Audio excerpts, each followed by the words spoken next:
December 10th, 2025, 50 Cent reveals he's sitting on 140 hours of unused footage from the Diddy documentary. Material Netflix deemed too explosive, then leaked clips surfaced showing what got banned, and it's absolutely devastating. Now 50's threatening to drop it all on YouTube.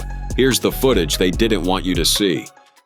December 10th, 2025, 50 Cent sitting on Sherri Shepherd's couch, fresh off beating Stranger Things on Netflix worldwide.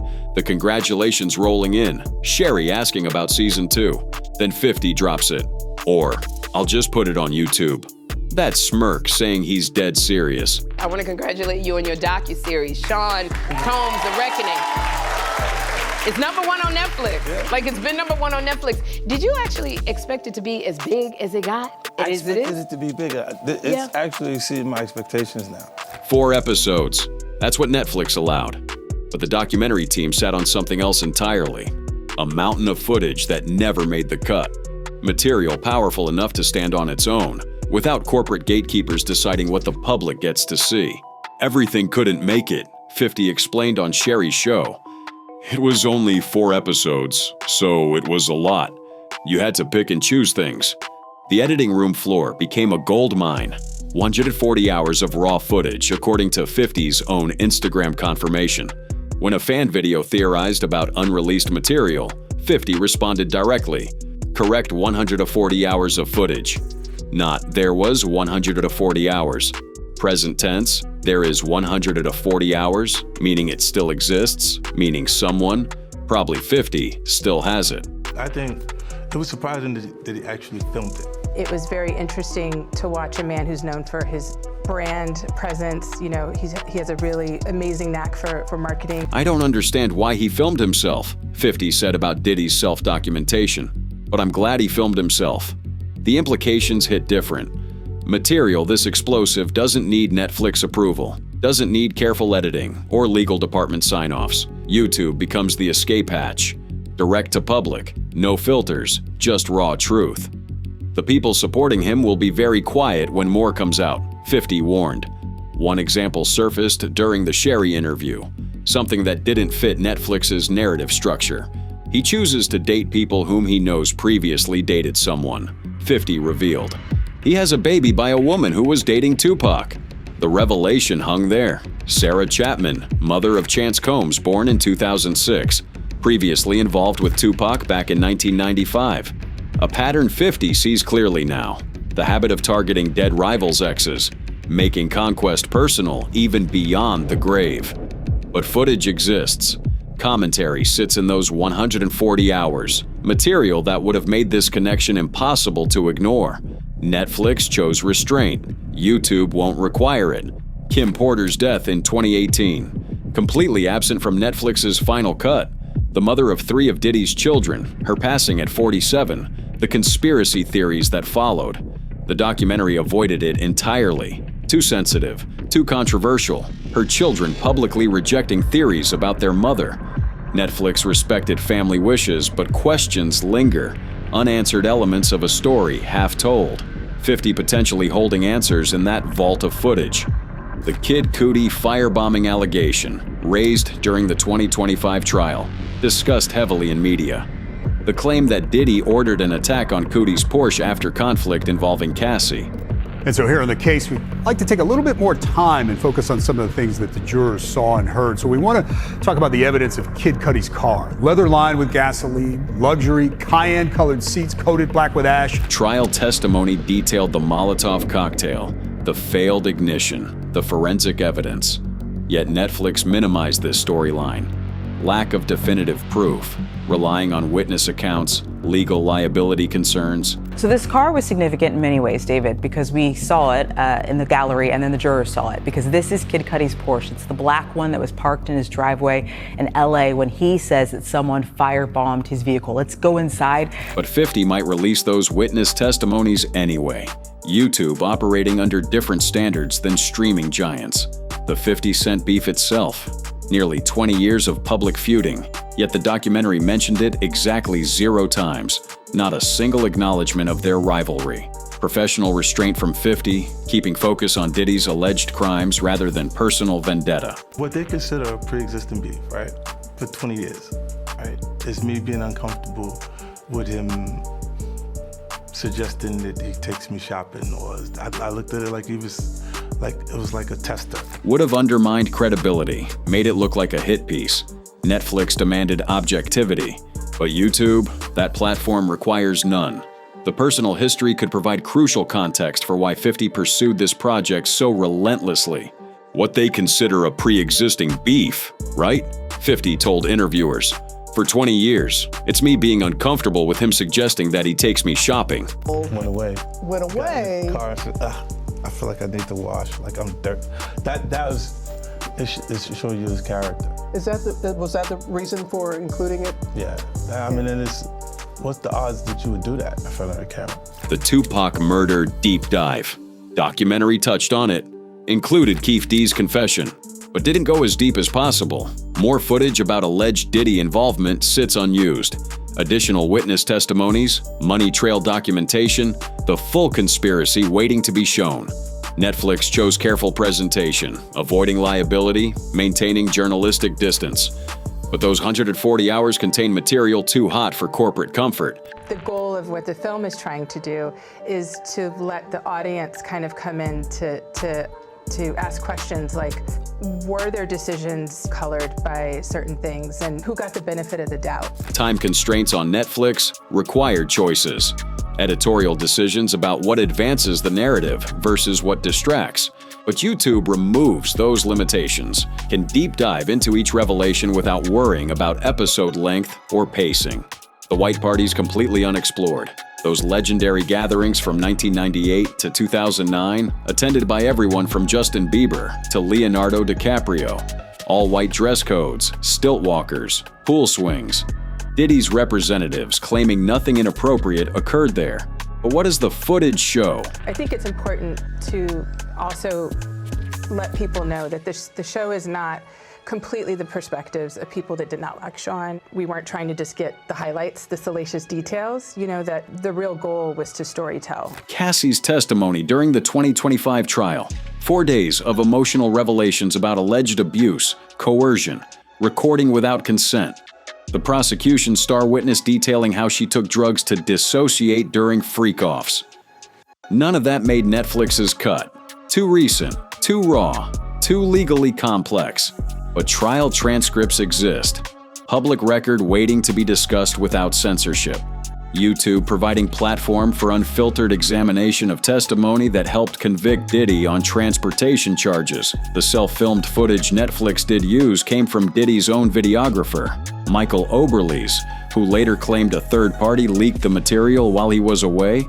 The actions of the parties involved reflect the lack of integrity every storyteller should uphold, Oberles stated. Listen to me. I'm gonna get off the phone right now, and I am gonna let true professionals look at the situation and come back to me with a solution. No matter what nobody said. Let's just here or there, y'all are not working together the right way. We're losing. Diddy's team issued cease and desist letters, called the doc stolen footage never authorized for release, threatened billion-dollar lawsuits. Netflix stood firm, claiming everything was legally obtained. But that battle proves how explosive the material truly is. And it's just the beginning. The footage that made Netflix already changed everything. Diddy calling for someone who has dealt in the dirtiest of dirty business to help with propaganda, requesting hand sanitizer after hugging fans in Harlem, private moments revealing public facade. Look, if I didn't say anything, you would interpret it as the hip-hop is fine with his behaviors.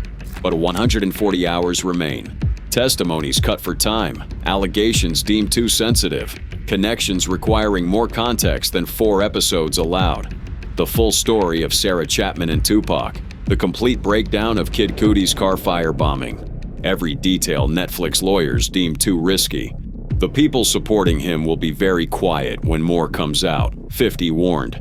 Not a threat, a promise, because this goes beyond corporate streaming deals and carefully edited narratives.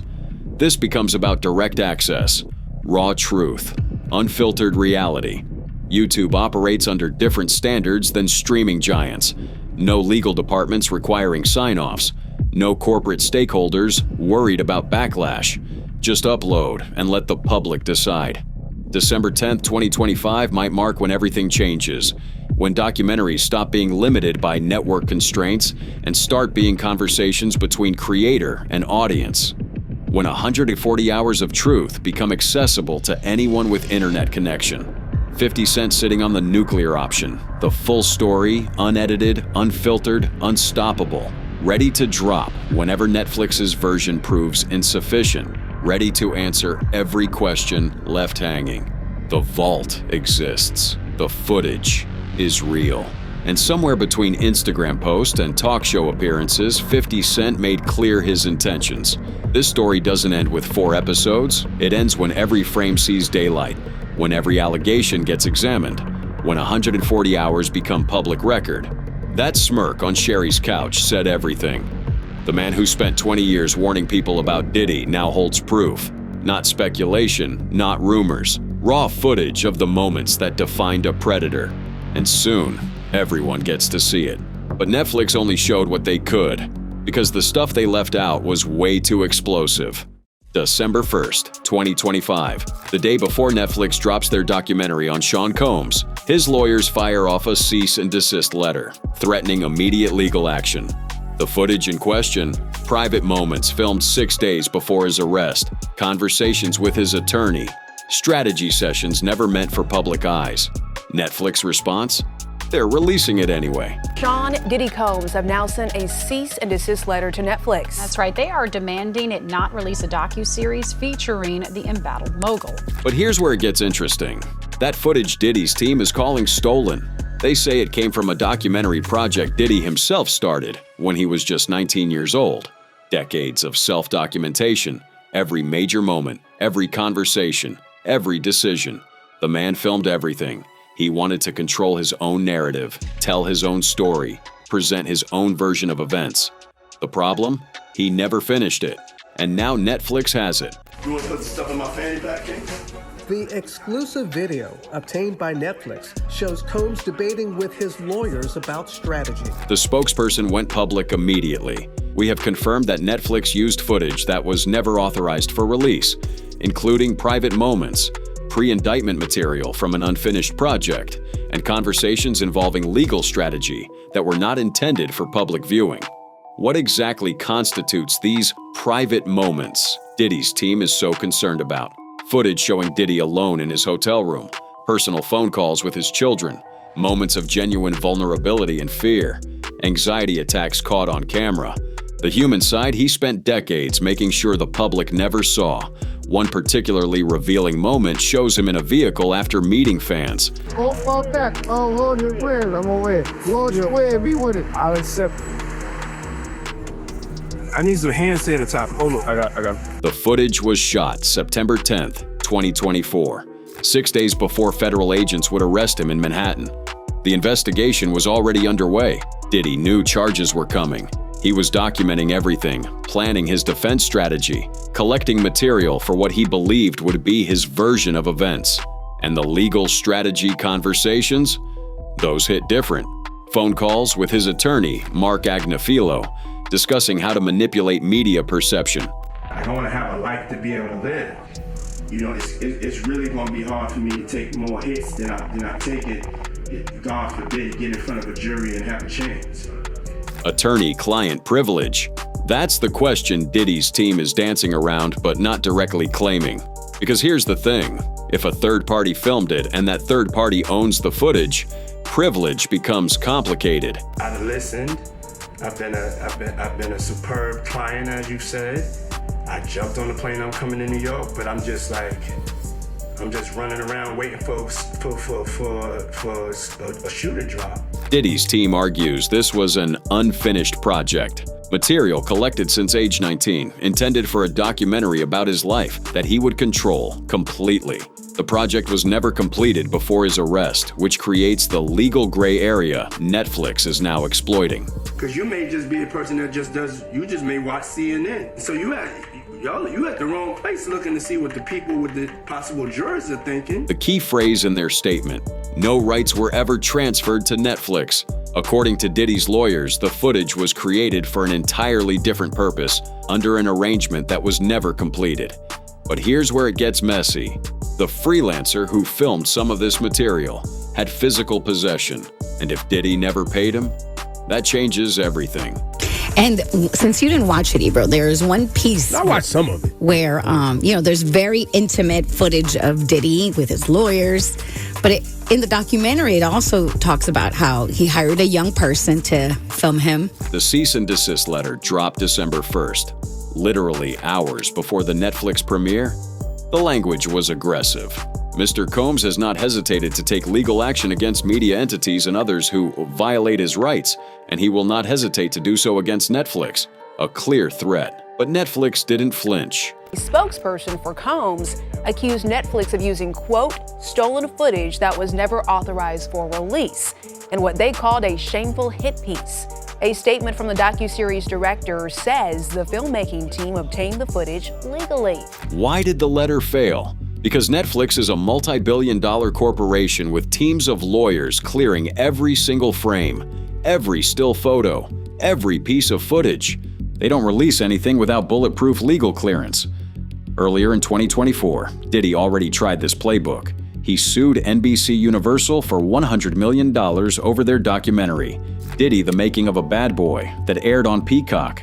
Defamation suit still ongoing. It established a pattern. Diddy sues when documentaries come out, but Netflix, they're different. Deeper pockets than NBC, better legal team, stronger evidence that they legally procured this footage. When you hire someone to film, but never pay them, never complete the contract, never secure the rights, that footage belongs to the person who shot it. So if Diddy never signed paperwork, he was like, no, I'm gonna get you when I get you. Yeah, that's right. Now Diddy never gave him $1. Now Diddy went to jail. He's holding all this footage. 50 goes, I'd like that footage. All right, how much, bud? Yeah. Diddy's team called it fundamentally unfair and illegal for Netflix to misappropriate that work, using his life's work against him. Decades of self-documentation meant to exonerate, now incriminating. But courts don't care about fairness. They care about who owns what. So what did Diddy actually film? Everything. Every major life event since he was 19. Studio sessions, parties, business meetings, conversations with artists and executives, personal moments with partners, arguments, celebrations, and apparently crimes. The narcissism of documenting everything, believing he'd control the final version, never thinking it would destroy him instead. I think it was surprising that he actually filmed it. And 50 Cent, he confirms they had way more content than they could use. 4 episodes couldn't contain everything, which means there's more footage sitting somewhere, waiting. Yeah, well, everything couldn't make the. It was 4 episodes. Right. So it was a lot. You had to pick and choose things. Like even in like an area where he chooses to date people who he knows previously dated someone. Some wondered if Netflix held back certain material deliberately. Topics too sensitive even for their legal team to touch. Well, that's why I wonder if certain things were left out because of Netflix not wanting drama. Like, we were talking about this yesterday, Ebro. Like, how did he not include any of the stuff and rumors about Kim Porter's death? December 2nd, Netflix released the documentary anyway. Diddy's team can threaten all they want. The footage is out there now. Millions have watched it. Michael Oberlees stepped forward December 10th. Calling himself Sean Combs documentarian, he'd been working on a project profiling the mogul for over 2 years. The footage everyone's fighting over? He didn't release it. Someone else did. The footage in question was not released by me or anyone authorized to handle Sean Combs' materials, Oberlees explained. It was by a third party who covered for me for 3 days while I was out of state. 3 days. That's all it took for decades of self-documentation to slip through Diddy's fingers. But Oberlees added something else. This incident had nothing to do with any fee dispute or contract issue. So if it wasn't about money, what was it? Oberlees called it unethical. Taking footage intended for one project to advance a narrative that wasn't his own. But legally? Netflix cleared it. Teams of lawyers reviewed every frame. The third party had possession. The transfer was legal. And now it's public record. Combs' team keeps threatening that lawsuit, the same threat they made against NBC Universal. The $100 million defamation suit still pending. The pattern established. Threaten everyone, sue some, win none. But this time is different. Because this footage isn't allegations. It's not accusations filtered through interviews. It's Diddy's own words, his own strategy, his own admission that he needed someone that has dealt in the dirtiest of dirty business to manipulate public perception. The man who filmed everything to control his legacy just gave the world the unedited version. Every private conversation with his attorney, every moment of desperation, every strategic discussion about managing media narratives, all of it captured by cameras he wanted there. Netflix released the documentary December 2nd. Millions watched. The stolen footage playing on repeat. Diddy's own voice damning him in ways prosecutors never could, and no legal threat can change what's already been seen. The cease and desist letter mentioned Ted Sarandos by name, referenced the legacy of Clarence Avant, tried to make it personal, as if invoking family connections would make Netflix blink. They didn't. Because when you're serving time in federal prison, when you're facing dozens of civil suits, when your release date just got pushed back, your leverage disappears, your threats ring hollow. And that documentary project you've been filming since age 19, the one meant to cement your legend, becomes the very evidence destroying it. The footage was created for an entirely different purpose, under an arrangement that was never completed, by someone who had physical possession when that arrangement fell apart, and now it belongs to the story he never wanted told. Diddy's lawyers can file all the motions they want. Netflix isn't taking it down. The footage stays public. The documentary remains streaming. Because in the end, the man who documented everything to control his narrative, he just proved he never controlled anything at all. And just when it seemed like the Netflix fallout was the end of it, something far bigger was already being lined up. December 11th, 2025, 50 Cent's Netflix documentary drops worldwide, racking up 40 million views in 2 weeks. But here's what nobody saw coming. 50's already sitting on 140 hours of unused footage, and he's not taking it back to Netflix. He's going straight to YouTube. No corporate oversight, no content guidelines, no mercy. This isn't just round 2. This is the nuclear option. The Netflix documentary gave us a glimpse. 4 episodes. Corporate lawyers reviewing every frame, standards and practices cutting anything too graphic, time constraints forcing 50 to leave the most damaging material on the editing room floor. I think it was surprising that he actually filmed it.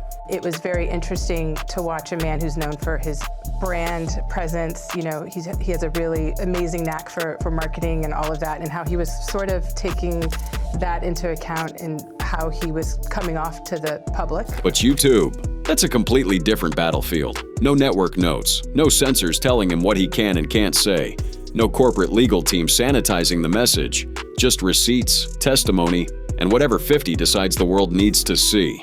The chaos this creates is unprecedented. Netflix operates within carefully established guidelines. They have reputations to protect, shareholders to answer to, standards to maintain. YouTube has none of those constraints when it comes to user-uploaded content. First, there's the access issue. Netflix requires a subscription. That's a paywall between the content and millions of potential viewers. YouTube's free. Anyone with an internet connection anywhere in the world can watch immediately. Second, shareability. Netflix content stays locked inside their ecosystem. YouTube videos spread like wildfire across every social media platform. Clips get extracted, remixed, shared, and discussed everywhere from Twitter to TikTok. Third, and most importantly, 50 Cent controls everything. Release schedule, content decisions, editorial choices. All his. Netflix operates on their calendar. YouTube operates on whatever schedule 50 wants. He could drop the entire 140 hours tomorrow, or piece it out strategically over months. The exclusive video also shows Combs in Harlem greeting fans. Oh, God. I'm away. Launch your way. Be with it. I'll accept. I need some hand sanitizer. Hold on. I've been out in the streets amongst the people. That moment in the Netflix doc where Diddy greets fans in Harlem, then immediately asks for hand sanitizer, that's sanitized compared to what 50's promising for YouTube. I feel like I need to wash, like I'm dirt. It should show you his character. Was that the reason for including it? Yeah, I mean, What's the odds that you would do that in front of the camera? G-Unit Film and Television would produce independently. No corporate partner to answer to. No distribution deal limiting what can be shown. This is 50 Cent operating completely autonomously, with full creative control over material that could redefine how we view the entire Bad Boy era. The legal consequences? He's apparently prepared to face them. But here's the thing. Truth is a defense.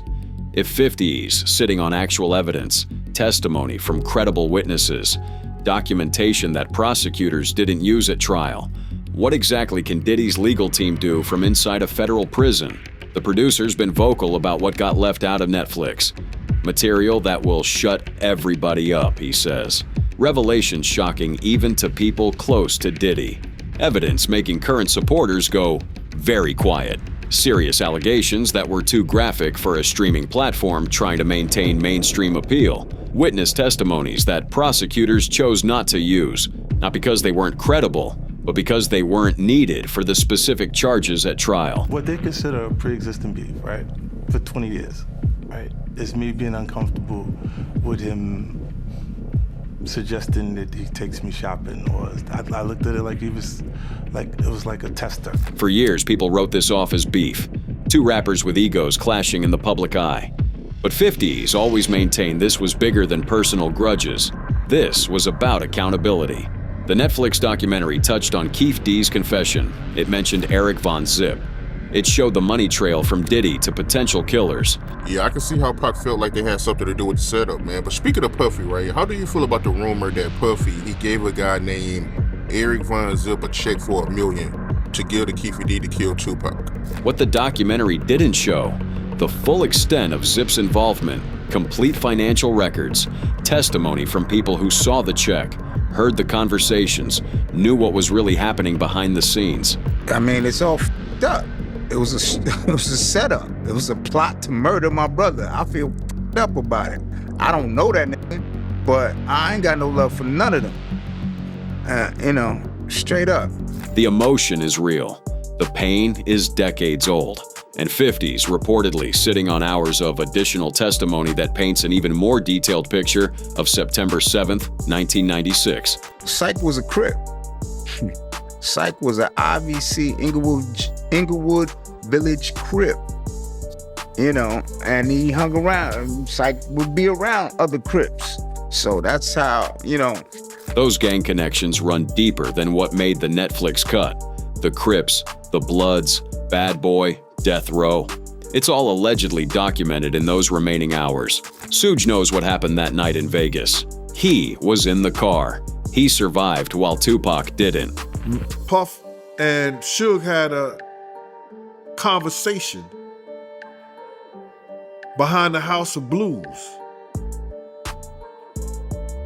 about was we all right, and Tupac was alive. That conversation behind the House of Blues, while Tupac was still alive? If the war was real, why were the CEOs talking peacefully? Suge's version of what was said, what was agreed to, and what happened after could completely reframe how we understand the East Coast-West Coast narrative. 50's allegedly sitting on prison interview footage with Suge that never made the Netflix cut. Raw, unfiltered, potentially devastating. Well, it wasn't no East Coast war, bruh. It wasn't no East Coast war. And I don't believe that Mark Curry know this for a fact. Kirk Burroughs knew Biggie wasn't supposed to leave New York. Big ain't going nowhere, he told people on Thursday. By Saturday, Biggie was dead in Los Angeles. The Netflix doc showed Burroughs' journals, his meticulous notes from inside Bad Boy. But only excerpts, only what fit into the 4-episode structure. 50's reportedly sitting on full journal scans, complete records of conversations, decisions, and warnings that went unheeded. Wolf Jones was Bad Boy security from the beginning, one of Diddy's original financial backers. And he refused to go to LA without proper protection. Wolf had already told, Anthony Wolf Jones had already told them, if you're not taking two tour buses of my niggas from the Valley, that's Co-op City in the Bronx, the Valley in the Bronx. If you're not taking these 2 tour buses of my niggas out there, I'm not going. when security says they need protection to do their job, and that protection is denied, consequences follow. Wolf ended up losing his life behind Puff and his bullshit. And people they didn't even put that in the documentary.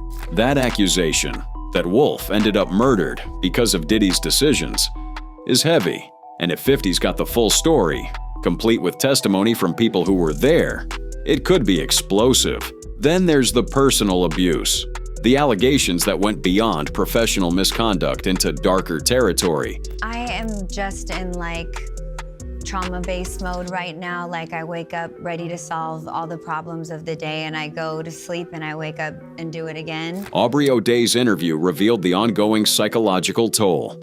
Years later, still processing, still trying to understand what happened to her. Yeah, they have incredible numbers. I first want to say the producer, director Alex Stapleton, she is one of the most incredible women I have ever worked for. I think maybe as a woman you'll understand this statement. The affidavit she read in the documentary described a witness seeing her unconscious while acts were performed on her. She doesn't remember. She's not sure she wants to, but the testimony exists, documented and consistent. Do you believe Sean Combs actually assaulted you? This is how I've started to process this piece. That hesitation, that inability to fully confront what might have happened, it speaks to trauma deeper than public scandal. Before I answer that question, I want to tell you, I forgive myself. That was the hard one. Because when you don't grow up getting approval or you're not loved properly in your childhood, you're ripe for the picking, especially if you've had hard parents. That moment of self-forgiveness she describes, it came after years of processing trauma she didn't even know existed. The Netflix doc showed her reading an affidavit describing an alleged assault, but there's reportedly more testimony, more witnesses, more documentation of what allegedly happened at those parties. I don't think that matters to the bigger picture. I think that he needs to do the work to forgive himself. If 50's got additional testimony from other women who experienced similar situations, who witnessed similar assaults, the YouTube release could trigger a new wave of victims coming forward. Here's what makes YouTube fundamentally different from anything that came before: permanence. Netflix content cycles out, shows get removed, but YouTube, once something goes viral on YouTube, it lives forever. Clips get ripped, reposted, turned into TikToks, embedded in articles, shared across platforms. The Netflix documentary reached 40 million people in 2 weeks. But a viral YouTube moment? That reaches hundreds of millions, gets dissected, frame by frame, becomes part of internet culture permanently. The psychological warfare is intentional. Diddy's in federal prison, serving his time, knowing that somewhere out there 50's got material that could reopen investigations, spawn new lawsuits, turn public opinion even further against him. He's serving his time right now, federal prison in New Jersey. Release date, May 2028, if he serves his full sentence. That's 2.5 years of knowing that at any moment, 50 could drop everything. Every day wondering, is today the day? Every week, checking to see if YouTube notifications are blowing up. Every month, knowing that his legacy, his empire, his reputation are all sitting in someone else's hands. And there's nothing he can do to stop it. No legal avenue to prevent the release of material that was obtained legally. No way to issue takedown notices on content that doesn't violate copyright or community guidelines. No corporate entity he can pressure because 50's producing independently. NDAs don't protect you from criminal activity. If someone witnessed a crime and signed an NDA about it, that NDA is legally unenforceable. Which means anyone who attended these parties, who saw things happen, who stayed silent because of contractual obligations, those obligations evaporate the moment criminal behavior is documented. 50 Cent dropping names on YouTube? That's career ending for people. That's lawsuits. That's potential criminal charges for anyone who participated in or facilitated trafficking, assault, or abuse. The silence from other celebrities becomes deafening when you understand the stakes. Speaking out means admitting you knew. Staying silent means complicity. There's no safe position when the evidence drops publicly. December 11th, 2025. No release date announced. But 50 Cent's sitting on 140 hours of unused footage, and everyone in hip-hop knows it's coming. The question isn't if, it's when, and how much damage it'll do when it drops.